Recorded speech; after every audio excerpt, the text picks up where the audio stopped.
Hello my dear students, welcome back to a new session of editorial analysis. और हमेशा की तरह हम शुरू करेंगे अपना सेशन वोकैबुलरी से। वोकैबुलरी बहुत इंपॉर्टेंट है, पता है ना। वोकैबुलरी के डायरेक्ट क्वेश्चंस आते हैं आपके एग्जाम में। साथ ही साथ वोकैबुलरी जितना बढ़िया होगा उतना बढ़िया आप लोगों की कॉम्प्रिहेंशन स्किल्स हो सकते हैं ना।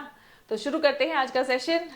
The first word is stay the course. Stay the course का मतलब क्या होता है? जो भी कर रहे हो वो करते रहो, चाहे कितनी भी मुसीबतें आए। अपनी राह पे, अपने लक्ष्य पे अड़े रहना, अडिग रहना, डटे रहना। Continue despite difficulties, continue despite difficulties. Synonym देखते हैं। परसिवियर, याद रखना ये प्रिजर्व नहीं है, परसिवियर। परसिवियर मतलब मेहनत करना, परसिस्ट करना, टिके रहना, अड़े रहना, है ना। अबैंडन, त्याग देना, अरे भाई मेरे से नहीं हो पाएगा, है ना। अबैंडन और quit. The editorial urges, urges मतलब दरख्वास्त करना, रिक्वेस्ट करना policy makers to stay the course on equity reforms. Equity reforms पे जो कर रहे हैं वही करते रहे, ऐसा एडिटोरियल में आग्रह किया गया है पॉलिसी मेकर्स से। स्वीपिंग का मतलब होता है, स्वीप का मतलब हाँ एक होता है सफाया करना, लेकिन स्वीपिंग जब एक एडजेक्टिव की तरह यूज होता है तो इसका मतलब होता है बहुत ही ब्रॉड और एक्सटेंसिव, बहुत ही ब्रॉड और एक्सटेंसिव। ठीक है, देखिए ऑल एनकम्पसिंग, एक्सटेंसिव। एंटोनिम्स क्या हो जाएंगे? एंटोनिम्स हो जाएंगे लिमिटेड, नैरो। ठीक है, the court termed the rules too sweeping. Court ने कहा कि ये जो रूल्स है ये बहुत ही ज्यादा स्वीपिंग है ना, मतलब बहुत ही ज्यादा ब्रॉड है और एक्सटेंसिव है। The next word is persisting. ठीक है, परसिस्ट करना मतलब क्या होता है? अगेन एंड्योरिंग, है ना। जो stay the course, stay the course का ही ये वन वर्ड है ना। आप ये कह सकते हैं कि ये उसका सिनोनिम है। Continuing over time, enduring, ongoing मतलब लंबे समय तक चलते रहे जो चीज है ना, एंड्योरिंग, ऑनगोइंग। एंटोनिम क्या है? एंटोनिम अगेन टेम्पररी, वैनिशिंग, जो लंबे समय तक ना चले, जो टेम्पररी हो, जो गायब हो जाए, है ना, जो अबैंडन कर दे, त्याग दे कि नहीं नहीं भाई अपने से नहीं होगा, अब तो अपन तो चले, है ना। Caste bias is a persisting reality on campuses. Campuses पर कास्ट बायस जो है ये परसिस्टिंग रियलिटी है, मतलब ये अभी भी जो स्टूडेंट्स फेस कर रहे हैं वो एक रियलिटी है। ठीक है। Dilution, what do we mean by dilution? Dilute करना मतलब स्ट्रेंथ कम कर देना, है ना, weakening in strength. Reduction, weakening in strength. Antonym strengthening है, रीइंफोर्समेंट है। कमजोर करना तो उसका एंटोनिम होगा उसको मजबूत करना, सशक्त बनाना। Critics see the new rules as a dilution of the 2012 framework. 2012 का जो फ्रेमवर्क है उसको डाइल्यूट करने का एक माध्यम समझ रहे हैं क्रिटिक्स, जो क्रिटिक्स है। ठीक है। इम्प्लीमेंट करना, इम्प्लीमेंट करना मतलब लागू करना, ये वर्ब है बच्चों, है ना। इम्प्लीमेंट एक वर्ब है, बाकी सबका भी देख ले। डाइल्यूशन आईओएन एंडिंग वर्ड है तो ये नाउन है। आईओएन एंडिंग वर्ड क्या है? नाउन है। परसिस्ट करना मतलब ये एक वर्ब है, this is a verb. Then you have sweeping, ये एक एडजेक्टिव की तरह यूज हुआ है। ठीक है, आईएनजी है यहाँ पे बट ये वर्ड एडजेक्टिव की तरह यूज होता है ना। देखो आईवी, देखो और एक चीज याद रखना, एडजेक्टिव का मीनिंग एडजेक्टिव होगा, नाउन का मीनिंग नाउन होता है। ठीक है, एडवर्ब का मीनिंग एडवर्ब होता है, वर्ब का मीनिंग वर्ब होता है। तो वो एडजेक्टिव है, वो आपको यहाँ पे इसके मीनिंग से भी क्लियर हो जाता है। देखो ऑल एनकम्पसिंग एंटोनिम हो चाहे सिनोनिम है, अगर एडजेक्टिव है तो उसका एंटोनिम और सिनोनिम दोनों एडजेक्टिव ही होगा। ठीक है, चलिए। सो इम्प्लीमेंट करना मतलब लागू करना, एग्जीक्यूट करना, एनफोर्स करना। सिनोनिम होगा एग्जीक्यूट और एनफोर्स, एंटोनिम होगा इग्नोर और abandon. The rules seek effective implementation. Rules को क्या चाहिए? रूल्स को ये चाहिए कि इफेक्टिव इम्प्लीमेंटेशन हो सके। Bolstering, what do we mean by bolstering? Bolster करना मतलब स्ट्रेंथन करना, मजबूत बनाना, सपोर्ट करना, री करना। एंटोनिम होगा और अगेन मजबूत बनाने का एंटोनिम होगा कमजोर बनाना। पेनाल्टीज में बोल्स्टर कंप्लायंस, अगर पेनाल्टी लगाई जाए तो इससे कंप्लायंस यानी कि लोग पालन करेंगे, है ना। आप ट्रैफिक रूल्स वायलेट करते हैं तो आपको पेनाल्टी लगाया जाता है। क्यों? ट्रैफिक सिग्नल्स अगर वायलेट करते हैं, ट्रैफिक सिग्नल तोड़ते हैं तो आपको चलान भरते हैं। चलान क्या है? पेनाल्टीज है। क्यों? ताकि आप अगली बार उसको ना उल्लंघन करें, अगली बार उसका पालन करें। ठीक है, कंप्लायंस मतलब पालन करना। अब कंप्लायंस के साथ में फिक्स्ड प्रपोजिशन क्या आता है? कमेंट करके बताओ, हम इसको कर चुके हैं प्रीवियस सेशंस में। रिकोर्स का मतलब क्या होता है? रिकोर्स का मतलब होता है means of redress. Means of redress मतलब, अच्छा हम बोलते हैं ना कि अच्छा अगर मुझे दिक्कत आई मैम तो हम क्या करेंगे, मतलब आप क्या पूछ रहे हैं? अगर प्रॉब्लम आएगा तो वो सॉल्व कैसे किया जाए, वो सॉल्व करने का रास्ता। तो किसी भी प्रॉब्लम को सॉल्व करने के रास्ते को कहते हैं रिकोर्स। ठीक है। Means of redress, remedy, redress. Antonym क्या है? अगर आपके किसी प्रॉब्लम को का कोई सोल्यूशन नहीं दिखेगा तो आपको कैसा महसूस होता है? आपको हेल्पलेस महसूस होता है, असहाय महसूस होता है, इनएक्शन है वो। Some students felt denied recourse, है ना, मतलब कुछ स्टूडेंट्स को हेल्पलेस फील हुआ। क्यों? क्योंकि उनको कोई सोल्यूशन नहीं दिख रहा था, है ना। Some students felt denied recourse. Then explicit, explicit का मतलब, अच्छा रिकोर्स का ये नाउन है, पार्ट ऑफ स्पीच क्या होगा इसका? नाउन, ठीक है। एक्सप्लिसिट एक एडजेक्टिव है। एक्सप्लिसिट क्या है? एडजेक्टिव है। क्लियरली स्टेटेड, एक्सप्लिसिट का मतलब क्या होता है? कोई चीज जो बिल्कुल स्पष्ट रूप से क्लियरली स्टेट की जाए, है ना। सिनोनिम क्या है? डायरेक्ट या फिर स्पेसिफिक। सिनोनिम क्या है? डायरेक्ट या फिर स्पेसिफिक। एंटोनिम क्या होगा? इम्प्लिसिट। एक्सप्लिसिट मतलब बिल्कुल जाहिर तौर पर, बिल्कुल डायरेक्ट, बिल्कुल स्पेसिफिक, बिल्कुल क्लियर वर्ड्स में और ओपनली कोई चीज कही जाए, तो उसका एंटोनिम क्या हो जाएगा? एंटोनिम हो जाएगा इम्प्लिसिट। मतलब कोई चीज जो इनडायरेक्टली कही जाए, जो अस्पष्ट तरीके से कही जाए, है ना। वेग, इम्प्लिसिट, ये सब वर्ड्स आपके प्रीवियस ईयर्स में आ चुके हैं और कई बार आगे भी आते रहेंगे। क्यों? क्योंकि ये इंपॉर्टेंट है। It is an important word of current use, है ना। हम जो यूज करते हैं लैंग्वेज, जो सेंटेंसेस हम बनाते हैं डेली, जो वोकैबुलरी होता है, कुछ ऐसी वोकैबुलरीज होती है जो सर्कुलेट होती रहती है ना, उस इंपॉर्टेंट सर्कुलेशन के कोर वर्ड्स हैं ये, है ना। द कोर्ट में ड्रॉप द एक्सप्लिसिट डेफिनेशन, जो एक्सप्लिसिट डेफिनेशन है उसको कोर्ट जो है वो ड्रॉप कर सकते हैं। The next word is chilling effect. Chilling का मतलब क्या होता है? चिलिंग का मतलब एक तो होता है ठंडा, बहुत ज्यादा ठंडा कोई चीज है तो आपको कब कभी छूट जाए, है ना। दूसरा चिलिंग इफेक्ट जब कहते हैं तो इसका मतलब होता है रूह कपकपा देने वाला, मतलब बेसिकली डरा देने वाला, ठीक है। डराने वाली चीज क्या करती है? आपको निरुत्साहित करती है। डिस्करेजिंग इम्पैक्ट, डेटरेंट इफेक्ट, मतलब डरा देने वाला इफेक्ट, है ना। सप्रेशन, एंड एंटोनिम क्या हो जाएगा? एनकरेजमेंट और मोटिवेशन। स्ट्रिक्ट एक्शन में have a chilling effect on complainants, जो कंप्लेन करने वाले लोग हैं उन पर स्ट्रिक्ट एक्शन जो है वो एक चिलिंग इफेक्ट ला सकता है। लिटिगेशन का मतलब क्या होता है? लिटिगेशन ION एंडिंग वर्ड है। सो लिटिगेशन का मतलब होता है बच्चों लीगल प्रोसीडिंग्स, है ना। लिटिगेशन का मतलब क्या होता है? Legal proceedings, law suit, court case. Settlement का मतलब क्या होता है? सेटलमेंट, सॉरी, इसका एंटोनिम क्या होता है? इसका एंटोनिम होगा सेटलमेंट एंड रेजोल्यूशन, है ना। लिटिगेशन लीगल प्रोसीडिंग्स है, कानूनी कार्रवाई जो भी होता है ना। सो इसका कानूनी कार्रवाई का एंटोनिम क्या है? एंटोनिम होगा कि आप, चलो कानूनी कार्रवाई आप छोड़ रहे हो, आप सेटलमेंट कर ले रहे हो, आप रिजॉल्व कर रहे हो, आपसी समझौता जिसको हम कहते हैं, है ना। सो आपसी समझौता कहाँ होता है? वो कोर्ट से बाहर होता है, ठीक है। सेंटेंस देखते हैं, years of litigation preceded the rules. अभी जो रूल्स आए हैं उसमें कई सालों के कानूनी कार्रवाई हुई है ना। प्रोसीडेड मतलब कई सालों की कानूनी कार्रवाई के बाद अब ये रूल्स आए हैं।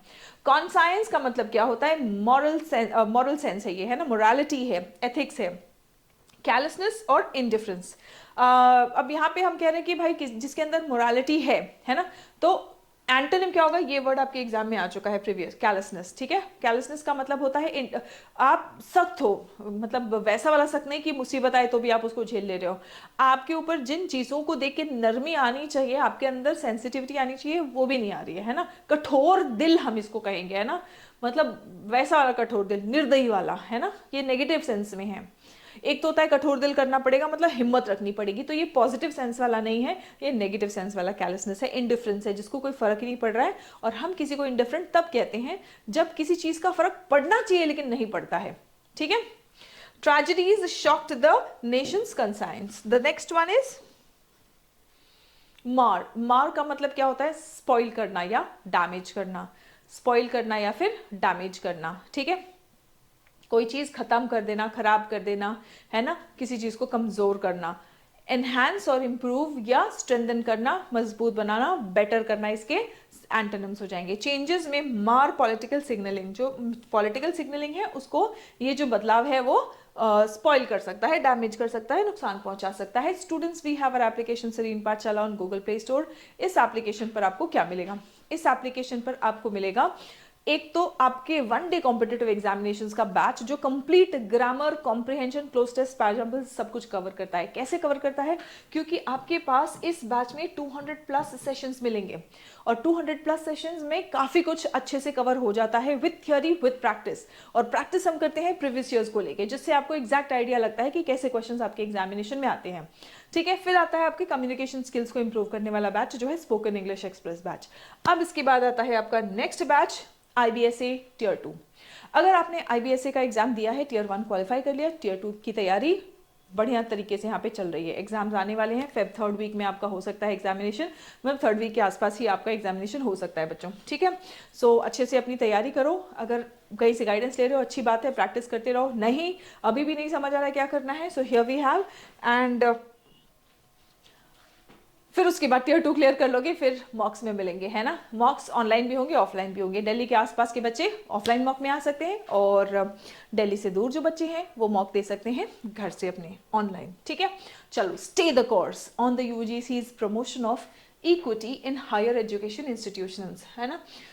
ये तो प्रमोशन ऑफ इक्विटी है ना। इक्विटी का मतलब समानता, है ना। हम समानता प्रमोट करना चाहते हैं। यूजीसी का समानता प्रमोट करने वाला जो रूल्स है in higher education institution rules. ठीक है, इक्विटी रूल्स में नीड मॉडिफिकेशंस, है ना। इक्विटी रूल्स जो है उसमें मॉडिफिकेशंस यानी सुधार की जरूरत होगी, बट दे आर एसेंशियल, लेकिन वो जरूरी है। On Thursday, the Supreme Court of India stayed the University Grants Commission's promotion of equity in higher education institutions rules, है ना। तो सुप्रीम कोर्ट ने तो थर्सडे को वो जो इनका रूल था उसको स्टे कर दिया है, कॉलिंग देम टू स्वीपिंग। बोल रहे हैं कि भाई ये जो रूल्स है ना ये बहुत ज्यादा एक्सटेंसिव है, बहुत ज्यादा ब्रॉड है, ये बोल के स्टे कर दिया। नोटिफाइड इन जनवरी, ये कब नोटिफाई किए थे? जनवरी में। The rules sought to address all forms of discrimination, और इस रूल में हर तरह के भेदभाव को, डिस्क्रिमिनेशन को एड्रेस करने का मतलब सॉल्व करने की कोशिश की गई है। इन पर्टिकुलर कास्ट बेस्ड, है ना, कास्ट बेस्ड खासकर जो भी डिस्क्रिमिनेशन होता है, जो भेदभाव होता है, उसको सॉल्व करने की कोशिश की गई है इन रूल्स में। On campuses after years of activism, years of activism मतलब एक्टिविस्ट्स कोशिश करते रहे हैं इस तरह के रूल्स को लाने के लिए, कई सालों से कोशिश करते गए हैं। सिर्फ एक्टिविज्म नहीं हुआ है, लिटिगेशन भी हुआ है, कानूनी कार्रवाई भी हुआ है, कई अनफॉर्चुनेट इंसिडेंट्स लाइक सुसाइड्स भी हुए हैं, such as Rohit Vemula that shocked the nation's conscience. ठीक है, तो ऐसे भी हमारे जो सुसाइड केसेस भी हुए हैं, है ना, जिससे बहुत सारे लोग बिल्कुल शॉक्ड रह गए हैं, है ना। तो ऐसे भी इंसिडेंट्स हुए हैं। इन सभी चीजों के बाद में आया है ये रूल्स, ठीक है, जिसमें उन्होंने इक्विटी लाने की, भेदभाव कम करने की कोशिश की है। The court had mandated the UGC to drop these rules. Court ने मैंडेट किया था, मतलब बोला था कंपलसरी है तुम ये रूल्स बनाओ। ठीक है, 2012 बोल रहे हो, the 2012 UGC framework on this issue had been almost completely ignored. So 2012 का जो UGC framework on this issue था उसको completely ignore कर दिया गया था by the HEIS, है ना। Now caste and caste based discrimination is persisting। कह रहे हैं कि भाई कास्ट और कास्ट पर आधारित जो भेदभाव है वो बहुत लंबे समय से चला आ रहा है। परसिस्टिंग है मतलब बहुत लंबे समय से चला आ रहा है, आज भी है, और ये एक रियलिटी है। हमें लगता है कि नहीं नहीं हमने तो बहुत सारे रूल्स बना दिए, लेकिन आज भी कास्ट बेस्ड डिस्क्रिमिनेशंस होते हैं and addressing it should be a political, social and educational priority. और इस भेदभाव को एड्रेस करना यानी कि सॉल्व करना ना सिर्फ राजनीतिक बल्कि सामाजिक और एजुकेशनल, शिक्षा के पर्सपेक्टिव से भी, नजरिए से अगर आप देखेंगे तो इसको सॉल्व करना जरूरी है। many students have faced it। कई स्टूडेंट्स ने इसे फेस किया है। Living life long scars, yes बिल्कुल, स्कार्स यानी कि दाग, उनके मन में, उनके दिमाग में ऐसे छाप छोड़ जाते हैं ऐसी चीजें जो कि वो जिंदगी भर अपने साथ लेके चलते हैं। एंड समटाइम्स रूइनिंग लाइफ्स, और कई बार तो ऐसी हरकतों की वजह से, ऐसे डिस्क्रिमिनेशन की वजह से जिंदगियां बर्बाद हो जाती हैं, जिंदगियां खत्म हो जाती हैं। UGC figures show that the number of such complaints in HEIS has more than doubled in the last 5 years। और पिछले 5 साल में ऐसे कंप्लेंट्स जो हैं उनका नंबर डबल हो गया है। ये कहां से पता चलता है? यूजीसी के फिगर्स से पता चलता है। The draft rules were made public last year for discussion and rules have been notified with changes. पिछले साल इन ड्राफ्ट रूल्स को पब्लिश किया था डिस्कशन के लिए, और कुछ बदलाव के बाद इन रूल्स को अभी जनवरी में नोटिफाई कर दिया गया. There is a case that the new rules are a dilution of the 2012 framework. ठीक है, सो मतलब ये जो नए रूल्स हैं ये एक डाइल्यूशन है 2012 फ्रेमवर्क के, that identified many more and pressing forms of discrimination and had separate sections that dealt with problems faced by the SC/ST students such as not fulfilling reservation norms. है ना, तो जो SC/ST students हैं जिन्होंने reservation norms नहीं fulfil किया, उनसे ये वो जो प्रॉब्लम्स फेस कर रहे थे उनसे डील करते हुए भी यहाँ पे है. But what is different is that, लेकिन अलग क्या है, is that the new rules seek to implement, नए रूल्स में लागू करना है, इंप्लीमेंट करना है the setting up of equal opportunity centres. अब ये बोल रहे हैं कि भाई इक्वल अपॉर्चुनिटी सेंटर्स लागू करो, इंप्लीमेंट करो, सेटअप करो. ठीक है, इक्विटी कमिटीज, एक कमिटी बैठाओ, वो कमिटी क्या होगा, जो समानता को देखेगी, इक्विटी कमिटी बैठाओ. इक्विटी हेल्पलाइन एंड स्क्वाड्स बनाओ, इक्विटी हेल्पलाइन और स्क्वाड्स बनाओ, है ना. And time bound complaint resolution, time bound complaint resolution through better monitoring, अच्छी तरीके से मॉनिटरिंग करो, निगरानी जो करते हैं, है ना, निगरानी को बेटर करना है, और कंप्लेंट्स जो आ रही हैं उनका रेजोल्यूशन टाइम बाउंड मतलब समय की सीमा को ध्यान रखते हुए करना है. Oversight and representation in inquiry commission, जो भी इंक्वायरी कमीशन होगा उसमें रिप्रेजेंटेशन भी होना चाहिए. ठीक है, एंड HEIS क्या है, हायर एजुकेशनल इंस्टीट्यूशन है ना. नॉन कंप्लायंस, अगर कोई ऐसा हायर एजुकेशनल इंस्टीट्यूशन है जो कंप्लाई नहीं कर रहा है इन रूल्स से, can invite UGC action, UGC उस पर एक्शन ले सकता है. पोटेंशियली बोल्स्टरिंग कंप्लायंस, और अगर ऐसा मतलब एक्शन यूजीसी एक्शन ले सकता है, ये डर होगा तो वो हायर एजुकेशनल इंस्टीट्यूशंस एक्शन लेंगे, है ना. कंप्लायंस, फिर वो ओबे करेंगे, उनका एक्शन लेना इसी डर से इनका मजबूत होगा. Campuses in parts of northern India have seen protests, northern India में बहुत सारे कैंपसेस में प्रोटेस्ट्स हैं अगेंस्ट द न्यू रूल्स. ये जो नए रूल्स हैं इनके अगेंस्ट दो काउंट पे, दो चीजों के ऊपर इनका प्रोटेस्ट चल रहा है.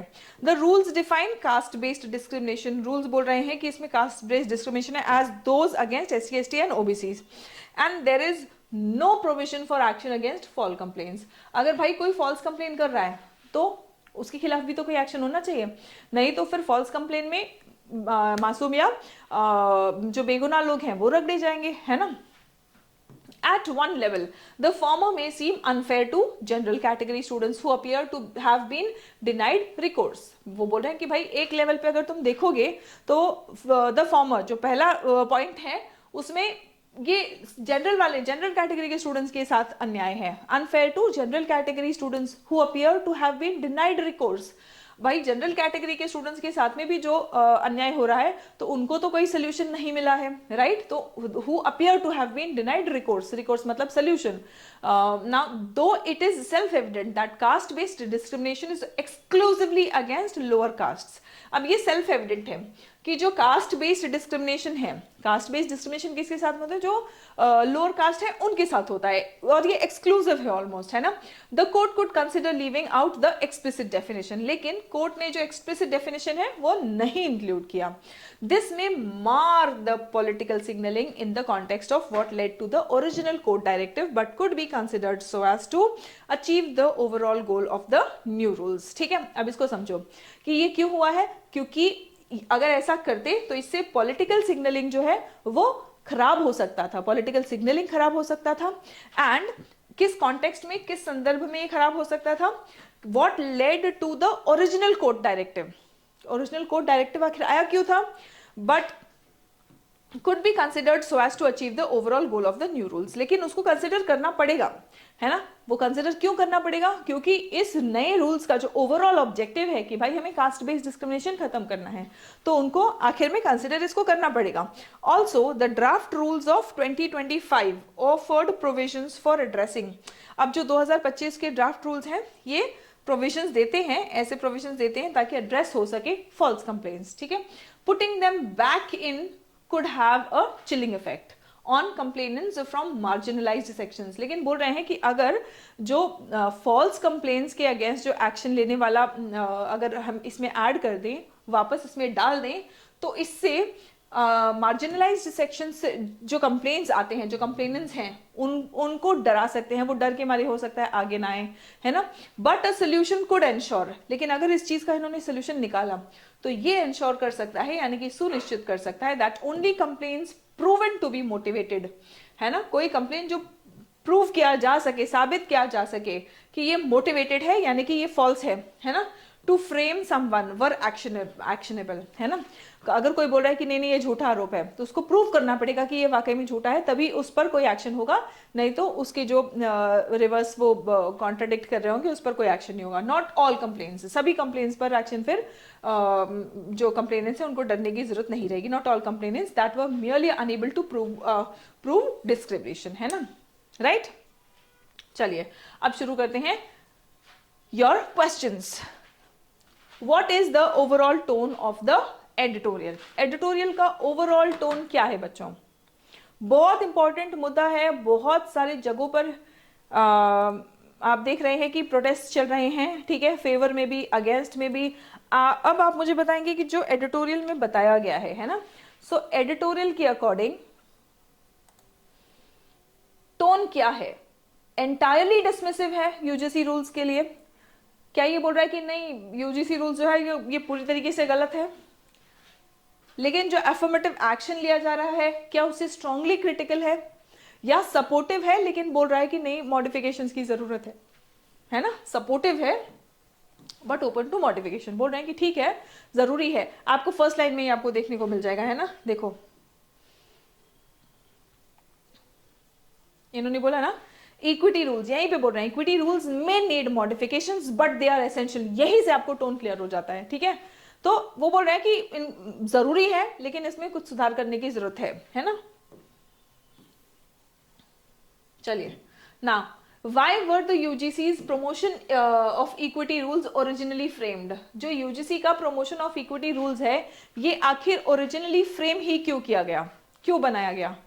स्टूडेंट प्रोटेस्ट कर रहे थे नॉर्दर्न इंडिया में इसलिए, या 2012 का जो यूजीसी फ्रेमवर्क है उसको रिप्लेस करने के लिए, या फिर जो परसिस्टेंट मतलब लगातार लंबे समय से जो चलता आया है caste based discrimination in HEIS higher educational institutions वहां पे, या फिर to prevent false complaints on campuses? तो हमारा आंसर है ये। आखिर जो मेन रीजन है यूजीसी ने क्यों प्रमोशन ऑफ इक्विटी रूल्स बनाया, क्योंकि बहुत लंबे समय से कास्ट बेस्ड डिस्क्रिमिनेशन चलता आया है हायर एजुकेशनल इंस्टीट्यूशंस में, और इसके लिए बहुत सारा एक्टिविज्म हुआ है, बहुत सारा लिटिगेशन हुआ है ना, तो बहुत लंबे समय से इसके लिए कोशिश की जा रही है और आज फाइनली फिर यूजीसी ने इसलिए ये रूल बनाया। चलिए देखते हैं which mechanism distinguishes the new UGC rules from the earlier 2012 framework. जो 2012 वाला फ्रेमवर्क है ना उससे अभी वाला जो न्यू रूल्स हैं, न्यू यूजीसी रूल्स जो है वो अलग क्यों है? Complete removal of caste based definition है, क्या पूरी तरीके से कास्ट बेस्ड डेफिनेशंस निकाल दिए गए हैं? मैंडेटरी रिजर्वेशन कंप्लायंस चेक्स है, मतलब जो भी रिजर्वेशन कंप्लायंस चेक्स होना चाहिए कि हाँ ये रिजर्वेशन इनको मिलना चाहिए या नहीं, है ना, तो रिजर्वेशन के लिए कंप्लाई करते हैं, ओबीडियंस फॉलो करते हैं या नहीं, क्या वो चेक्स मैंडेटरी होना चाहिए, क्या ये चीज अलग करती है? नहीं।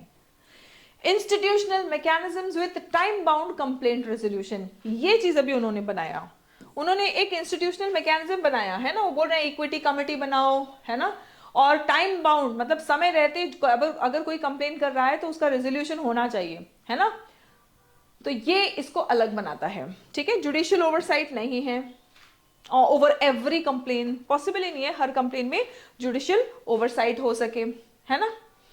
चलिए द नेक्स्ट क्वेश्चन, अगला क्वेश्चन देखते हैं। डाइल्यूशन जो वर्ड है पैसेज में, डाइल्यूशन वर्ड जो है पैसेज में, इसका मतलब क्या है? मजबूत बनाना? नहीं। Complete abolition? नहीं। वीकनिंग, कमजोर करना, है ना, कमजोर करना, डाइल्यूट करना, कोई चीज जब हम डाइल्यूट करते हैं तो हम उसको कमजोर करते हैं, ठीक है, किसी भी चीज को डाइल्यूट करना मतलब उसको कमजोर करना है। The number of copies in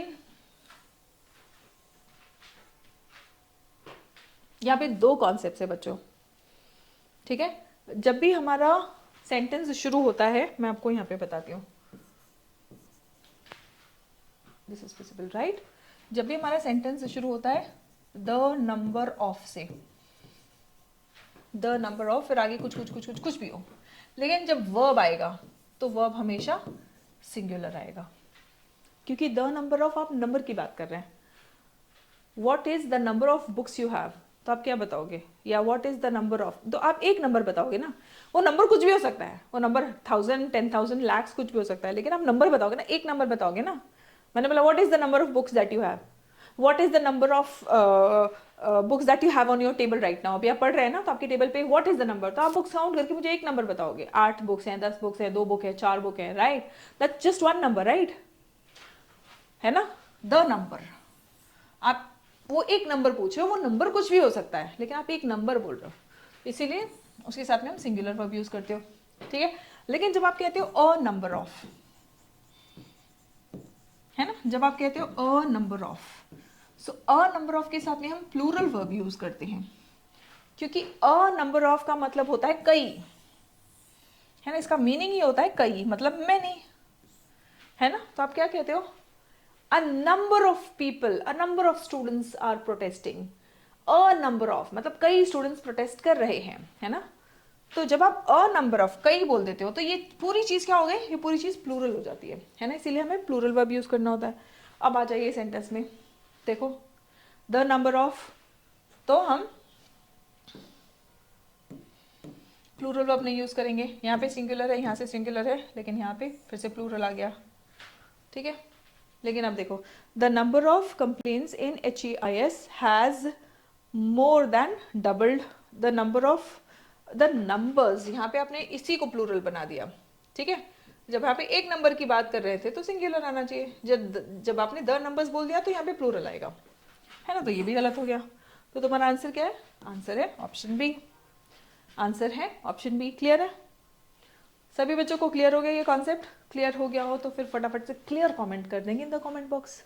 अब जीएस का क्वेश्चन बहुत important, the University Grants Commission's promotion of equity in higher education institutions rules primarily aims to address, मुख्यतः किस चीज को एड्रेस करने का या सॉल्व करने का वो कोशिश कर रहे हैं। ये जो नया UGC promotion of equity in higher educational institutions rules जो आया है, तो ये मुख्यतः किस प्रॉब्लम को सॉल्व करने की कोशिश कर रहे हैं, ठीक है। ऑप्शंस आपके सामने हैं, आप मुझे ऑप्शन पढ़ेंगे और आंसर मुझे कमेंट करके बताएंगे, ठीक है बच्चों। पूरे देश में इस बात के ऊपर चर्चा हो रही है। अगर आपसे पूछ लिया जाए कि आपकी इस बात में क्या राय है, should equity regulations in higher education prioritize protection of marginalized group even at the risk of over regulation? Over regulation होने का रिस्क है, लेकिन क्या ये रिस्क लेते हुए protection of marginalised section in higher educational institutions होना चाहिए क्या? आपकी क्या राय है, आप मुझे कमेंट करके बताएंगे। आपकी राय फॉर्म करने के लिए यहाँ पे आपके पास कुछ पॉइंट्स हैं, उन पॉइंट्स को पढ़ेंगे और अपनी राय फॉर्मुलेट करके आप मुझे बताएंगे।